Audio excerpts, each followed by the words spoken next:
Hello दोस्तों, नमस्कार। स्वागत है आपका अपना चैनल स्टडी विद नारायण में। दोस्तों, आज से हम लोग साइंस का भी जो इम्पोर्टेंट क्वेश्चन है जो बार बार किसी भी एग्ज़ाम में पूछे जाते हैं, चाहे वो एसएससी हो, बैंकिंग हो, रेलवे हो या कोई भी स्टेट का एग्ज़ाम या पीसीएस का भी प्रीलिम्स क्यों ना हो, वो सारा एक क्वेश्चन हम लोग देखेंगे जो कि सीरीज बेसिस से देखेंगे। हर सेट में 25 क्वेश्चन रहेगा। आप सब टेस्ट बेसिस पे लीजिएगा 25 में कितना सही कर पाते हैं। इसके पहले ऑलरेडी जीके जीएस का भी 3-4 सेट अपलोड हो चुका है। साइंस का यह पहला सेट है। हम लोग स्टार्ट करते हैं आज का क्लास से। पहला क्वेश्चन, प्रकाश वर्ष मीन लाइट ईयर किसकी इकाई है? तो प्रकाश वर्ष जो कि अब तक ना जाने कितने सारे एग्जाम में ये पूछा गया है। प्रकाश वर्ष, यहाँ वर्ष देखकर आप सब समय टिक नहीं कीजिएगा। प्रकाश वर्ष दूरी का इकाई है। दूसरा क्वेश्चन, पानी का घनत्व अधिकतम कितना ताप पर होता है? तो पानी का घनत्व अधिकतर 4 डिग्री सेल्सियस पर होता है। अगर इसी में न्यूनतम वॉल्यूम पूछता तब 4 डिग्री सेल्सियस, यहाँ पे घनत्व पूछा है वो भी 4 डिग्री सेल्सियस। डेंसिटी अधिकतर 4 डिग्री सेल्सियस, वॉल्यूम न्यूनतम 4 डिग्री सेल्सियस, दोनों होगा। तीसरा क्वेश्चन, दूध से क्रीम निकालने में कौन सा बल काम करता है? तो दूध से क्रीम निकालने में या फिर कपड़ा धुलाई में जो बल काम करता है उस बल को हम लोग अपकेंद्रीय बल कहते हैं या फिर सेंट्रीफ्यूगल फोर्स। इसे याद रखने का एक ट्रिक भी हम लोग जान लेते हैं कि कब सेंट्रीफ्यूगल फोर्स बोलेंगे और कब सेंट्रीपिटल फोर्स बोलेंगे। अभी केंद्रीय बल और अपकेंद्रीय बल, यहाँ अपकेंद्रीय बल में सेंट्रीफ्यूगल हो गया है, अब केंद्रीय बल में यहाँ पे सेंट्रीफ्यूगल हो गया, सेंट्रीपिटल हो जाएगा। अभी केंद्रीय में, अब केंद्रीय में, ठीक है, सेंट्रीफ्यूगल। देखिए, किसी को हम लोग पीटते हैं, अगर रूम के बाहर है, पीटेंगे तो क्या कब जाएगा? अंदर। तो जो सेंटर की ओर जो बल लगता है उसे अभिकेंद्रीय बल। और अप मतलब बाहर होता है, ऊपर तो ऊपर मतलब ऊपर, तानी बाहर। तो जो बल सेंटर से बाहर की ओर लगता है उसे अपकेंद्रीय बल करते हैं। तो जैसे हम लोग दूध जब मथते हैं तो क्या होता है, उसका जितने भी मटेरियल रहता है सब किनारे आने लगता है, बाहर जाता है, तो आने वो सेंटर से बाहर लगता है वह बल, तो अपकेंद्रीय बल। इसी तरह वॉशिंग मशीन में भी जब कपड़ा धुलाई होता है तो जितना गंदगी होता है सब बाहर निकल जाता है। तो वॉशिंग मशीन और दूध से क्रीम निकालने में जो मशीन यूज होता है या जो टेक्निक यूज होता है सब अपकेंद्रीय बल पे काम करता है, मीन सेंट्रीफ्यूगल फोर्स। मानव शरीर का सामान्य तापमान कितना होता है? तो अगर केल्विन में पूछेंगे तो 310 डिग्री केल्विन, डिग्री सेल्सियस में 37 डिग्री सेल्सियस और फ़ारेनहाइट में लगभग 98 डिग्री फ़ारेनहाइट। तो यहाँ पे सभी इसका आंसर हो जाएगा। नेक्स्ट क्वेश्चन, प्रकाश की गति मीन्स स्पीड ऑफ लाइट कितनी है? तो यहाँ पे जो ऑप्शन दिया हुआ है वो आप सब ऑप्शन ध्यान से देखिएगा। एक जगह किलोमीटर पर सेकेंड है, एक जगह मीटर पर सेकेंड है।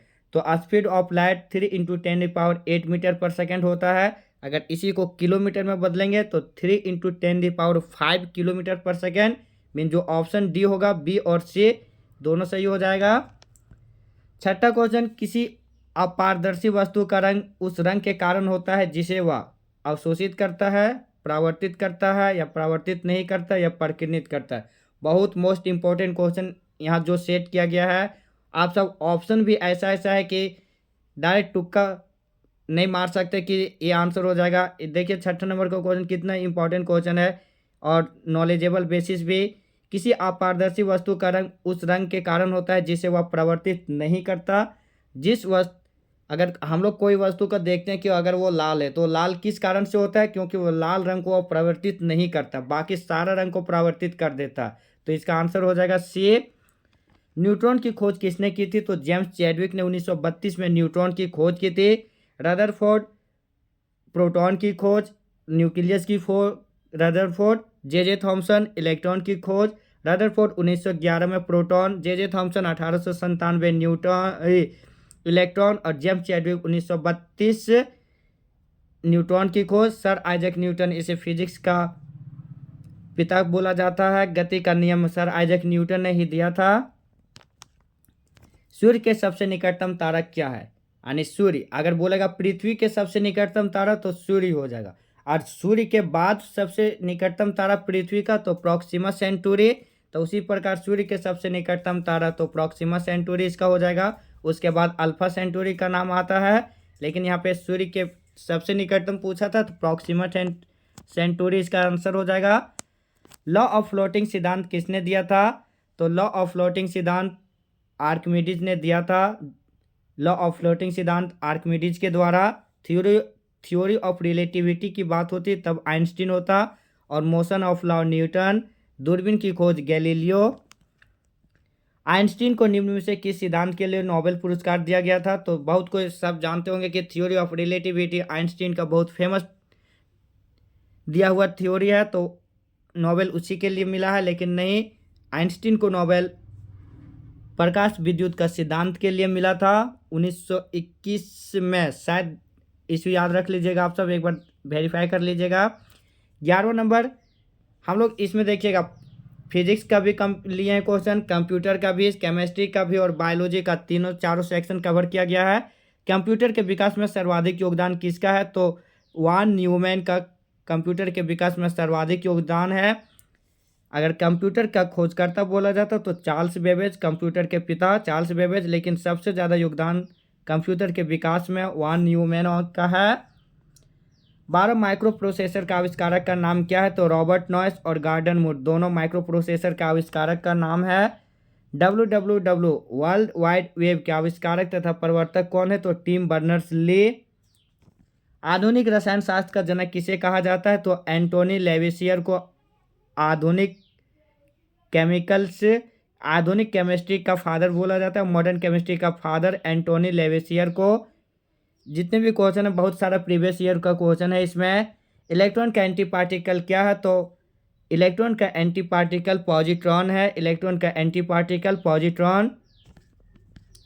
हाइड्रोजन बम किस सिद्धांत पर काम करता है? तो अनियंत्रित संलयन अभिक्रिया के सिद्धांत पर हाइड्रोजन बम काम करता है। एडवर्ड टेलर इसके खोज करता था। मीन संलयन प्रक्रिया, अनियंत्रित संलयन प्रक्रिया के द्वारा हाइड्रोजन बम और परमाणु बम का अगर पूछा जाता तो अनियंत्रित विखंडन प्रक्रिया। सूरज में जो अभिक्रिया होती है संलयन अभिक्रिया भी होते हैं, ये क्वेश्चन भी याद रखिएगा।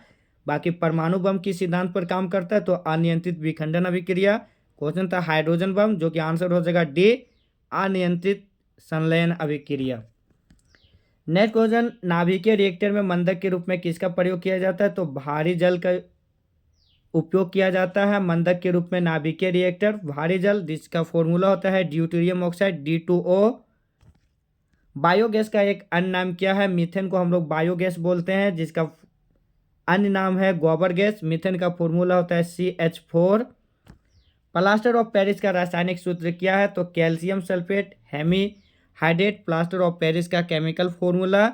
अगर इसी में जिप्सम का फॉर्मूला पूछता तो कैल्शियम सल्फेट डाइहाइड्रेट जिप्सम का, और प्लास्टर ऑफ पेरिस का कैल्शियम सल्फेट सेमी हाइड्रेट।